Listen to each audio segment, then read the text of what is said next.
بسم اللہ الرحمن الرحیم۔ السلام علیکم ورحمۃ اللہ وبرکاتہ۔ ناظرین کرام، آج کا میرا ٹاپک ہے سیدنا لوط علیہ السلام۔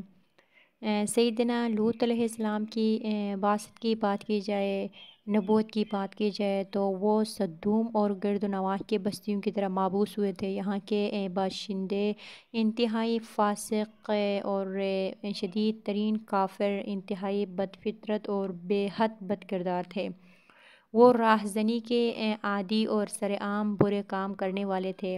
انہوں نے بے حیائی کا ایک نیا نظام قائم کر رکھا تھا جو ان سے پہلے کسی انسان نے نہیں کیا تھا۔ یعنی انہوں نے اپنی نفسیاتی خواہش جو ہے خواہشات کے لیے مردوں سے وہ رابطہ کرتے تھے، یعنی مردوں سے وہ اپنے نفسیاتی خواہشات کو پورا کرتے تھے۔ سیدنا لوط علیہ السلام کے مسلسل سمجھانے کے باوجود ان کی گمراہی اور سرکشی میں اضافہ ہو گیا۔ وہ کفر اور گناہوں میں بدستور ملوث رہے۔ تب اللہ رب العزت نے ان پر وہ عذاب نازل فرمایا جو ان کے وہم و گمان میں بھی نہیں آ سکتا تھا۔ قرآن مجید کے مختلف مقامات پر ان کا ذکر موجود ہے، اور سورہ اعراف میں بھی اس کا ذکر موجود ہے، آیت نمبر 80 تا 83۔ اللہ رب العزت اس طرح اس کو بیان فرماتا ہے کہ اور لوط کو بھیجا جب اس نے اپنی قوم سے کہا کہ تم اس بے حیائی کا ارتکاب کرتے ہو جو تم سے پہلے جہانوں میں سے کسی نے نہیں کی۔ بے شک تم عورتوں کو چھوڑ کر مردوں کے پاس شہوت سے آتے ہو، بلکہ تم حد سے گزرنے والے لوگ ہو۔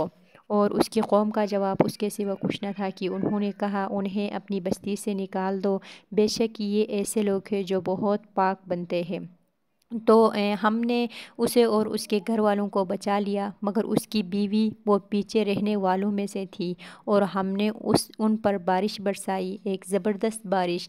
پس دیکھ مجرموں کا انجام کیسا ہوا۔ ناظرین کرام، لوط علیہ السلام ہاران بن عزر کے بیٹے اور ابراہیم علیہ السلام کے بھتیجے تھے۔ ان پر ایمان لانے کے بعد ہجرت کر کے ان کے ساتھ شام چلے گئے تھے، لیکن بعد میں وادی اردن کی بستی صدوم میں وہ رہائش پذیر تھے۔ اللہ رب العزت نے انہیں اس بستی والوں کی طرف نبی بنا کر بھیجا تھا۔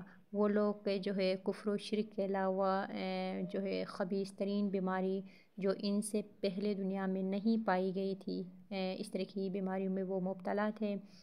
لوط علیہ السلام نے انہیں توحید کی دعوت دی اور اس مہلک اخلاقی مرض سے بھی نجات دلانے کی کوشش کی، لیکن انہوں نے ان کی ایک نہ سنی، ان کا مذاق اڑایا اور اپنے جو ہے خبیث ظاہر و باطن پر اصرار کیا۔ لیکن جب لوط علیہ السلام کو اس بستی سے نکال دینے کی دھمکی دی تو اللہ رب العزت کا عذاب ان پر واجب ہو گیا۔ چنانچہ اللہ رب العزت نے اس بستی پر پتھر کی بارش کر دی اور انہیں الٹ دیا، اور اس طرح جو ہے تمام کے تمام لوگ ہلاک ہو گئے۔ صرف لوط علیہ السلام اور ان کے چند جو ہے مومن ساتھی بچ گئے جو اللہ کے حکم سے پہلے ہی اس بستی سے نکل گئے تھے۔ اس وقت امریکہ اور یورپ کی اقوام نے ہم جنس پرستی کو جائز قرار دے کر مرد اور عورت کے ساتھ شادی کو قانونی تحفظ دے رکھا ہے۔ اب ان کی کوشش یہ ہے کہ مسلم معاشرے میں بھی اس طرح کے فعل کو جرم نہ سمجھا جائے، اور اس کے لیے وہ اپنے تمام وسائل استعمال کر رہے ہیں۔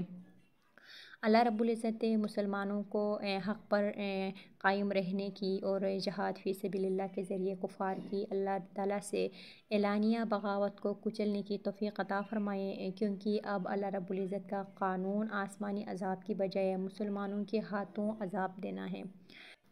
ناظرین کرام، اسلام کی نظر میں فعل لوط ایک بہت ہی بڑا گناہ ہے، یعنی قوم لوط نے جو فعل اختیار کیے تھے وہ بہت بڑا گناہ ہے۔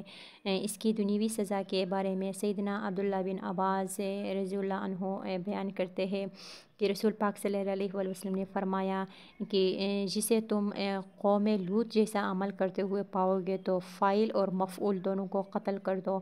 یہ مسند احمد کی حدیث ہے۔ تو ناظرین کرم، آج کل جو ہے امریکہ اور یورپ مسلمانوں کو اپنی طرف گمراہی میں لے جانے کے لیے، یعنی اپنی طرف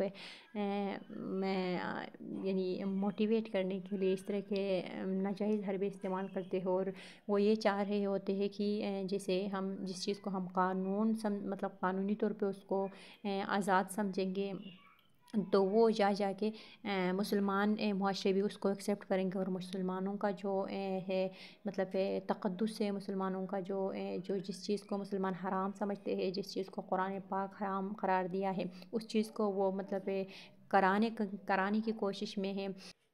تو بس اللہ تعالیٰ سے یہی دعا ہے کہ اللہ تعالیٰ مسلمانوں کو اپنی حفظ و امان میں رکھے، جہاں کہیں بھی ہے اسلام کے جو ہے اقدار کی پیروی کرنے کی توفیق عطا فرمائے، اسلامی تعلیمات پہ عمل پیرا ہونے کی توفیق عطا فرمائے۔